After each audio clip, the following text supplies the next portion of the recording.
저는 이제 오늘 이 이사야서 말씀을 가지고 기대의 왕이 오실 거야 라는 제목으로 여러분과 함께 오늘 은혜를 나누도록 하겠습니다. 올해는 코로나19로 인해서 특별한 행사를 이 성탄절에 하지를 못해서 너무나도 아쉬운 마음이에요. 그래서 많은 전문가들이 지금 이제 위드 코로나와 함께 가야 한다고 많은 전문가들이 이야기하고 있는 것을 제가 이제 뉴스 신문 기사에서 본 적이 있습니다. 우리가 함께 모여서 예수님의 나심을 축하하고 예배할 수는 없지만, 예배하면서 파티할 수는 없지만, 그래도 각자 있는 자리에서, 그리고 이렇게 예배당에 나오신 친구들은 이 나온 자리에서 하나님을 예배하고, 그리고 우리를 구원하신 예수님의 십자가를 묵상하는 귀한 시간이 되었으면 좋겠습니다. 아멘. 우리가 성탄절을 이야기하기 위해 우리는 그리스도께서 태어나시기 약 680년 전에 기록된 이 이사야의 예언 가운데 하나를 살펴볼 거예요. 이사야는 유대 민족에게 글을 쓰면서 미래의 왕, 즉 다윗의 집에서 나올 왕께서 성령으로 충만하여 하나님의 공의와 구속을 세상에서 성취하실 것이라고 예언했습니다. 여러분, 어느 날 장차 왕이 될 아기가 탄생할 거라는 소식을 듣고 전 세계 사람들이 축하했습니다. 방방 곳곳에서 빈부노소를 상관하지 않고 수많은 사람들이 그 축하 선물을 보냈어요. 왕이 될 아기가 태어나는 그 아름다운 순간까지 시간이 흐를수록 사람들의 기대감은 높아져만 갔습니다. 이 이야기는 고대 어느 왕가에 대한 이야기가 아니에요. 2013년에 영국의 케임브리지 공작 부부인 윌리엄 왕세손과 케이트 왕세손비의 아들 조지 왕자에 대한 이야기입니다. 당시 사람들이 그 기대가 너무나도 커서 아기 왕자 열병이라는 말이 나올 정도로 엄청난 기대를 했어요. 왕이 없는 나라까지도 장차 영국의 그 왕자에 앉게 될 아기 탄생 소식에 환호하면서 큰 관심을 보였어요. 그들은 용감한 기사가 공주를 구출하고 그녀와 아름다운 사랑을 나누는 동화를 떠올렸다고 합니다. 그리고 왕이 태어났다는 소식은 그들에게 미래에 관한 희망과 기쁨과 가능성을 불러일으켰어요. 성탄절에 교회가 소망과 열망, 기대와 즐거움으로 기념하는 핵심은 바로 그리스도의 탄생인 것입니다. AD 1세기 유대인들은 메시아를 고대했습니다. 지금은 재림하실 메시아, 즉 다시 오셔서 모든 것을 바로잡으실 그 왕을 고대하고 있죠. 기독교 신앙에서 그 기대감이 중요한 이유는 무엇일까요? 우리 첫 번째 키워드 한번 보도록 하겠습니다. 우리 첫 번째 키워드 큰 목소리로 한번 읽어보도록 하겠습니다. 시작. 소망은 작은 싹처럼 돋아나. 이사야는 그리스도께서 활동하시던 시대보다 약 한 700년 전에 살았죠. 680년 전이니까. 오실 왕에 관한 이사야의 예언을 통해 우리는 이스라엘의 역사를 돌이켜보게 되고 성경의 줄거리를 살피는 그런 여정에서 마주했던 이야기들을 다시 한번 보게 될 거예요. 오실 메시아에 관한 언급을 이해하기 위해서 이사야와 함께 그 시간으로 이 시간 들어가 보도록 하겠습니다. 이사야가 시작했던 그 다윗의 집에서 나오실 왕에 관한 예언서, 우리 한번 본문 1절부터 보도록 하겠습니다. 이새의 줄기에서 한 싹이 나며 그 뿌리에서 한 가지가 나서 결실할 것이요. 이 예언이 기록되던 당시 유다와 이스라엘 백성들은 하나님이 다윗에게 주셨던 약속을 모르지 않았어요. 그들은 너무나도 잘 알고 있었어요. 하지만 대부분의 사람들이 소망을 버렸어요. 왜냐하면 이스라엘은 더 이상 다윗이 세웠던 그 막강한 나라가 아니었기 때문이죠. 영적으로 정치적으로 끔찍한 결정을 했던 악한 왕들로 인해 가지고 나라가 둘로 나뉘었고 적들에게 정복당해서 포로로 끌려갔기 때문이죠. 하나님이 이사야에게 주신 말씀은 소망 그 자체였습니다. 물론 이사야 선지자 시대 때는 아직 망한 시대는 아니에요. 언젠가는 나라가 나무가 베이듯 잘리겠지만 하나님은 이새와 그 아들 다윗의 자손 가운데 한 싹이 나게 하실 것입니다. 근데 왜 하필 다윗일까요? 다윗을 언급한 이유를 살펴보기 위해서 잠시 그때로 우리 한번 가보도록 하겠습니다. 이스라엘 백성들이 영광의 날을 보았던 것을 기억을 해야 되는데, 영광의 날이 무엇이냐면 바로 홍해를 건넜던 일과 요단강을 건너서 가나안 땅을 정복했던 그 날입니다. 이스라엘 백성들은 하나님의 통치 아래 있었고 사사들의 인도를 받으면서 살아왔어요. 하지만 그들은 주변 나라들처럼 되기를 원했습니다. 그들은 눈에 보이는 왕을 찬양하고 섬기기를 원했어요. 그들의 왕은 하나님이시고 하나님께서 자기들을 이끌고 있다는 것을 알면서도 말이죠, 하나님께서는 그들의 요구를 받아들여서 누구를 세우죠? 사울 왕을 세우고 기름 붓고 이스라엘을 왕으로 삼으셨어요. 사울은 잘생기고 힘도 강했습니다. 다른 사람들보다 키도 더 컸어요. 등치도 좋았죠. 그러나 치명적인 결함이 있었어요. 사울은 진실성이 없었고 하나님께 불순종했습니다. 그래서 하나님은 사울의 왕위가 이스라엘에서 계속되지 못할 것이라고 말씀하셨어요. 하나님은 선지자 사무엘에게 이새의 집으로 가라고 명령하시고 거기에서 새로운 왕을 택하십니다. 사무엘은 이새의 아들들을 빠짐없이 일일이 첫째부터 쫙 살펴보는데 마지막 목동 다윗을 살펴봅니다. 하나님이 사무엘에게 온 이스라엘의 왕으로 세우기 위해 기름 부으라고 명령하신 바로 그 다윗이었어요. 다윗이 왕이 되어 통치하는 동안 평화를 누렸을까요? 못 누렸을까요? 평화를 누렸어요? 평화를 누리지 못했어요. 아쉽게도. 왜냐하면 다윗 왕은 주변을 정복해 나가고 이스라엘의 국경을 확장하면서 그 지역에서 경제적, 군사적 패권을 쥔 나라로 만들었어요. 그래서 다윗이 하나님의 성전을 짓겠다고 했을 때 너는 손에 피를 너무 많이 묻혔기 때문에 네 아들 솔로몬이 성전을 지을 것이라고 말씀해 준 거죠. 그러면서 다윗 왕조를 세워주실 것을 하나님께서 약속을 해주십니다. 유다는 다윗의 자손 가운데 한 사람을 통해 끊임없이 이어질 거예요. 그래서 북이스라엘은 왕조가 막 바뀌어요. 왕이 바뀌어요. 왕가가 바뀌죠. 아예 집안이. 근데 남유다는 끝까지 다윗의 왕조로 해서 이어지게 됩니다. 이것이 이사야 11장 1절의 예언에 관한 배경이에요. 하나님은 이새의 아들 다윗 왕에게 주셨던 약속을 신실하게 지키시기 위해서 죽은 것 같은 줄기에서 새로운 생명인 싹을 나게 하시겠다고 말씀하시는 겁니다. 절망적으로 보이는 상황에서도 하나님은 하나님의 그 신실하심을 약속해 주신 거죠. 그러면은 여기서 우리가 이제 그리스도를 바라봐야 할 것 같아요. 하나님은 다윗에게 약속하신 가장 위대한 선물은 이사야 선지자가 예언한 지 수백 년이 지난 후에야 이어집니다. 하나님은 자기 아들을 다윗의 집에서 태어나게 하실 거예요. 이 왕께서는 자기를 따르는 백성들을 인도하고 보호하고 돌보는 진정한 목자가 되실 것입니다.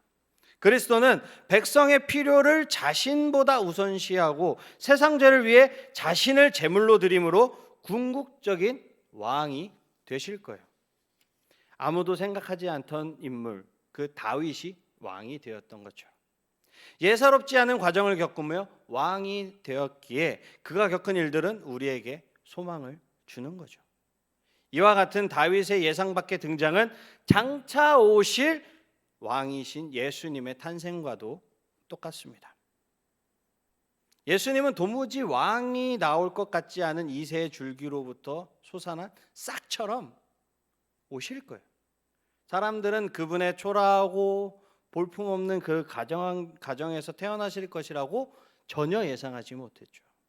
그런데 이 왕은 가난한 목수와 동정녀 사이에서 태어나셨어요. 궁전이 아닌 동물 옆에서 태어나셨죠. 그리고 구유에 누이셨습니다. 오직 하나님만이 자기 영광을 위한 이 놀라운 계획을 세우실 수 있는 거예요.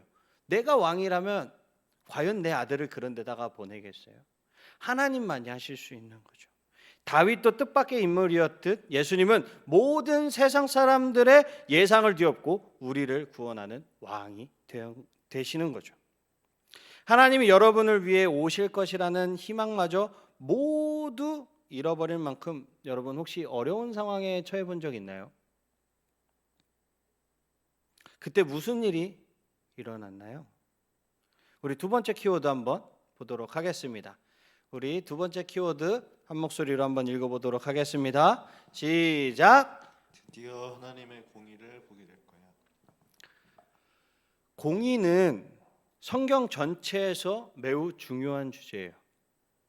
이사야의 예언은 오실 왕이 어떻게 세상의 공의를 가져오실지를 보여줍니다.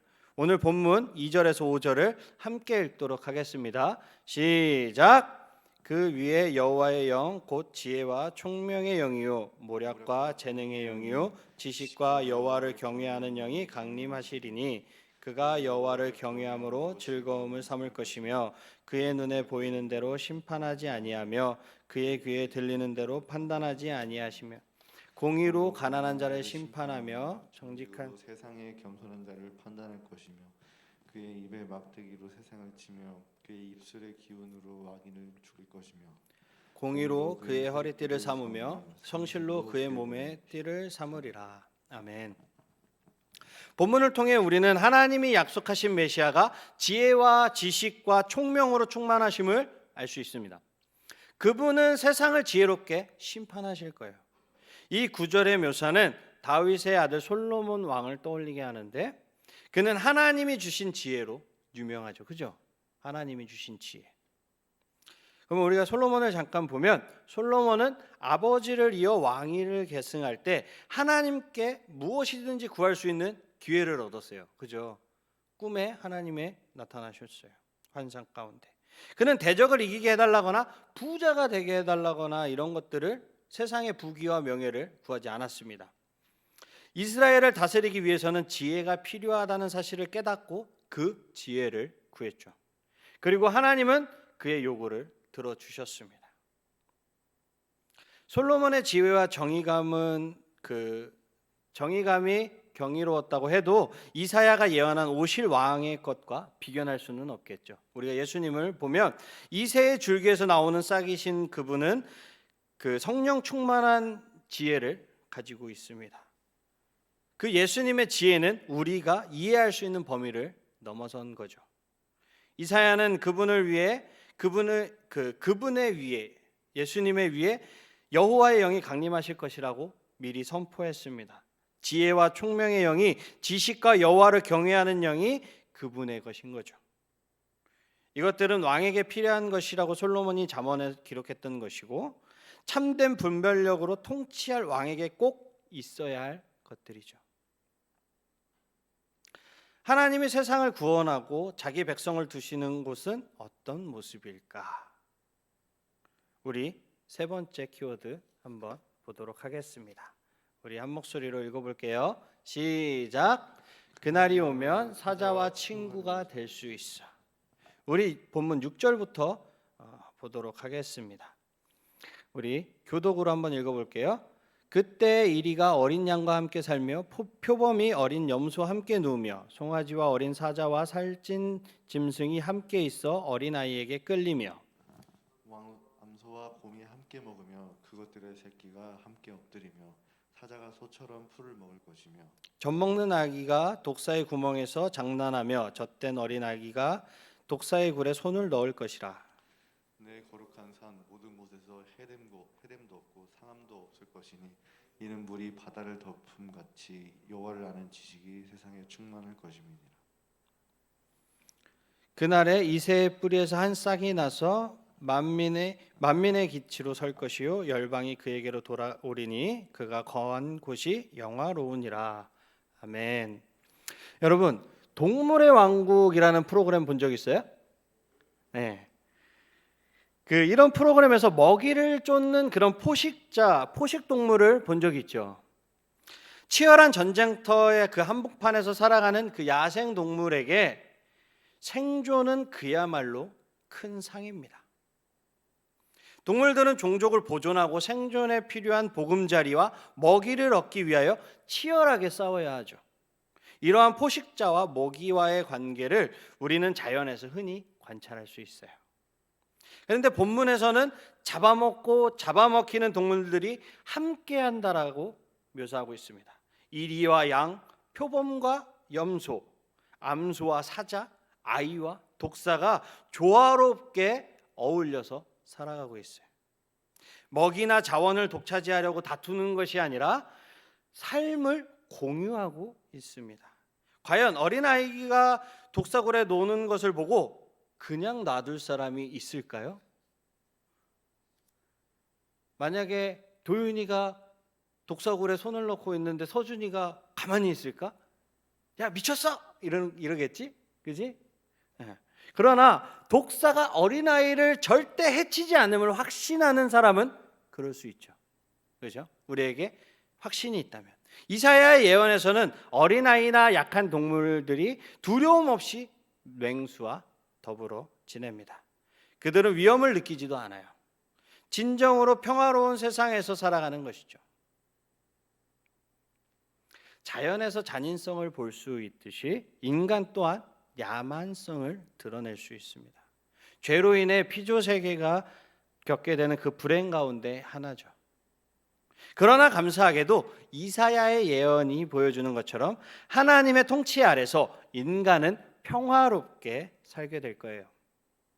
하나님의 거룩한 산에서는 해됨도 없고 상함도 없는 거죠. 이사야 11장에 묘사된 평화로운 나라는 그리스도의 미래 통치에 관한 예언입니다. 성경은 예수님이 나라를 세우기 위해 다시 오실 것이라고 분명하게 밝히고 있어요. 이사야 11장 10절은 그 날에 온 열방이 주님을 찾을 것이며 주님이 거하시는 곳이 영화로울 것임을 알려주고 있습니다. 다른 구절들은 인류의 최종 상태를 묘사하고 있는 거예요. 요한계시록 22장에서 생명나무가 있는 미래의 나라를 우리는 볼 수 있어요. 그리스도께서는 보좌에 앉으실 것이고 모든 것이 원래 창조되었던 그 목적대로 행하게 될 것입니다. 세상은 죄의 결과로부터 자유로울 것이고 그리스도를 따르는 우리는 거기 함께 있을 것입니다. 믿으십니까? 아멘. 하나님이 우리를 위해 준비해 두신 그곳은 아름답고 영화로운 곳인 거죠. 우리 말씀을 정리하도록 하겠습니다. 처음부터 하나님은 하나님의 나라를 세우기 위로 결정하셨고 그분의 나라는 복음을 통해 온전히 실현되었어요. 우리는 그리스도의 희생과 부활을 통해 하나님의 백성으로 구원받았습니다. 지금 우리는 다시 오실 왕과 그분의 나라에 대해 전하도록 부름을 받았습니다. 성탄절은 우리가 그리스도의 오심을 생각하는 시간이에요. 우리는 하나님의 아들이 사람이 되어서 우리를 구원하기 위해 자신을 바쳤던 그 과거에 오셨던 예수님을 만나야 하고 그분을 바라볼 수 있어야 합니다. 하나님의 구속하시는 그 공의에 실현할 왕으로서 미래의 우리의 세상으로 다시 오실 주님을 봐야 하는 거예요. 그때까지 우리는 성령을 통해 회개하고 복음을 믿는 사람들의 삶과 마음에 찾아오시는 그 구원자에 관한 소식을 세상에 널리 전해야 합니다.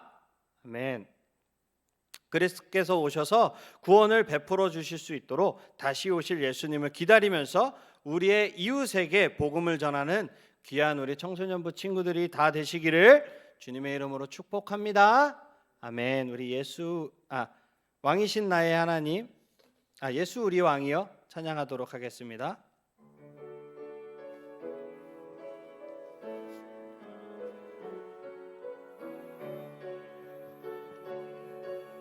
예수 우리 왕이여, 예수 우리 왕이여,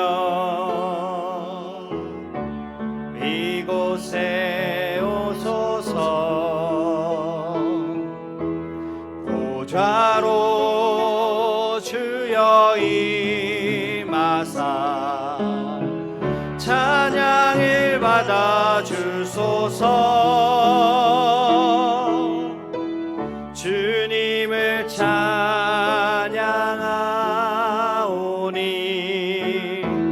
주님을 경배하오니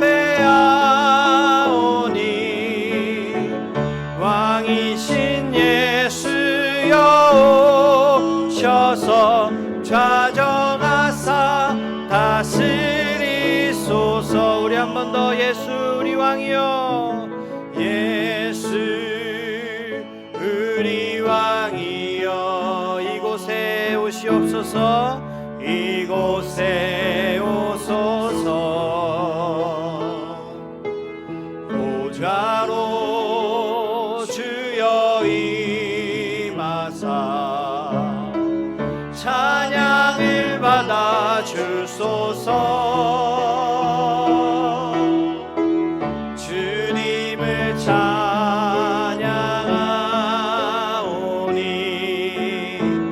주님을 경배하오니 왕이신 예수여 오셔서 좌정하사 다스리소서.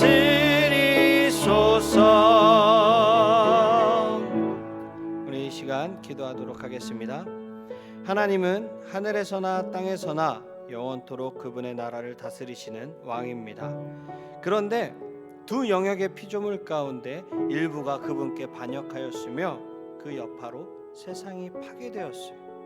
무너진 세상을 회복하기 위해 하나님은 그분의 백성을 구원하고 모든 피조물을 회복시킬 왕을 보내겠다고 약속하셨습니다. 장차 오실 왕에 관한 약속은 예수 그리스도 안에서 성취되었고 예수님이 그분의 신부인 교회를 위해 다시 오실 때 완전히 성취될 것입니다. 우리는 삶을 살아갈 때 이 오실 예수님, 오신 예수님과 그리고 우리를 위해 다시 이 땅에 오실 그 예수님을 마음속에 품어야 합니다. 우리가 그 예수님을 마음속에 품고 살아갈 때 세상의 그 어떠한 환난과 고난과 역경이 나를 짓누를지라도 나에게 염려와 근심이 있을지라도 모든 것을 그분 안에서 해결받을 수 있는 것입니다. 우리가 그 예수님 안에 살아갈 수 있도록 하나님 우리를 붙잡아 주시옵소서. 언제나 다시 오실 예수님을 기다리면서 우리의 이웃에게 주님을 전하는 귀한 우리 청소년부 친구들이 다 되도록 주님께서 역사하여 주시옵소서. 나는 너희를 치료하는 여호라고 말씀하신 하나님, 이 시간 주님의 말씀에 의지하여 주님 이 시간 기도합니다. 우리의 병든 몸을 주님 치료하여 주시옵소서. 회복시켜 주시옵소서. 모든 질병은 사라지게 하여 주시고 모든 육체는 강건하게 지켜주시옵소서. 마음의 소원이 있습니다. 주님, 우리 친구들의 모든 문제를 해결하여 주시고 학업의 문제를 해결하여 주시고 우리 친구들의 모든 고민을 주님 이 시간 주님의 뜻대로 해결하여 주시옵소서. 부모님과의 문제들, 친구들과의 문제들, 그리고 나 자신과의 문제들을 주님께 위탁드리오니 주님께서 우리 친구들의 마음을 위로하시고 만지시고 회복시켜 주시옵소서. 공부하는 모든 친구들에게 지혜와 명철을, 그리고 운동하는 친구들에게 다치지 않고 운동할 수 있도록 주님께서 함께하여 주시옵소서. 우리 친구들이 하늘의 비전을 따라가게 하시고 이들이 가는 모든 길에 주님 꼬리가 되지 않고 머리가 되게 하여 주시옵시며 온전히 그리스도의 향기를 날리는 귀한 우리 청소년부 친구들이 되게 하여 주시옵소서. 주님의 영광의 빛을 주님 발할 수 있도록 주님 우리 친구들과 동행하여 주시옵소서. 은혜의 주님, 질병의 세력이 이 땅을 덮고 있습니다.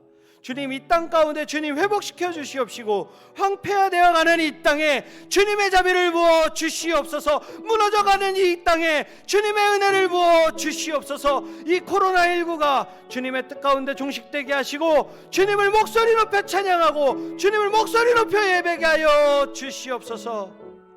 말씀에 감사하여 주님께 귀한 예물 올려드립니다. 아버지 하나님, 성탄 감사 예물 주님께서 흠양하여 주시고 이 예물이 사용되는 모든 것마다 그리스도의 향기가 흘러넘치게 하시고 귀한 예물 주님 앞에 드리오니 주님께서 30배, 60배, 100배의 크신 축복을 더하여 주시옵소서. 손이 비어 드리지 못한 손길 가운데 주님 동일한 축복을 부어 주시옵소서. 여호와는 내게 복을 주시고 너를 지키시기 원하며 여호와는 그의 얼굴을 내게 비추사 은혜 베푸시기를 원하며 여호와는 그 얼굴을 내게로 향하여 드사 평강 주시기를 원하노라. 아멘.